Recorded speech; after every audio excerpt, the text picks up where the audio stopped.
So angiogram అనేది మన గుండె రక్తనాళాలలో బ్లాక్స్ ఉన్నాయా లేదా అని తెలుసుకోవడానికి మాత్రమే మనం చేసే టెస్ట్ మాత్రమే అది.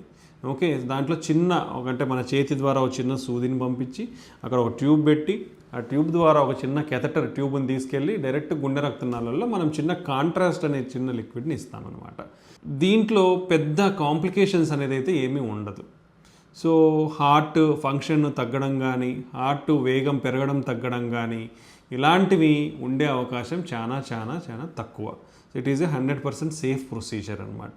సో ఎవరికన్నా ముందుగానే కొంచెం ఇబ్బందులు ఏమన్నా ఉంటే వాళ్ళల్లో ఏమన్నా హార్ట్ రేట్ అంటే యాంగ్జైటీ ఉన్న వాళ్ళల్లో కొంచెం వేగం పెరిగే అవకాశం ఉండొచ్చు, లేదా ఆల్రెడీ కిడ్నీ ప్రాబ్లం ఉన్న వాళ్ళు కొంచెం క్రియాటిన్ పెరిగే అవకాశం ఉండొచ్చు, ఎందుకంటే మనం కాంట్రాస్ట్ ఇస్తాం కాబట్టి.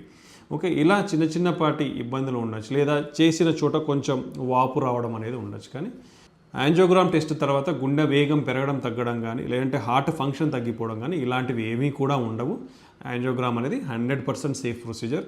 ఎవరికైతే అవసరం ఉందో వాళ్ళు కంపల్సరీగా చేయించుకొని మనకు రిస్క్ ఏమన్నా ఉందా, మనకి హార్ట్ అటాక్ వచ్చే రిస్క్, లేదా గుండె రక్తనాళాల్లో బ్లాక్స్ ఏమన్నా ఉన్నాయా, ఉంటే ఎంత సివియర్గా ఉన్నాయి, ఉంటే ఎన్ని బ్లాక్స్ ఉన్నాయి అనేది మనకు క్లియర్గా తెలుస్తుంది. కాబట్టి దానికి తగు ట్రీట్మెంట్ అనేది కరెక్ట్గా తీసుకునే అవకాశం ఉంటుంది. సో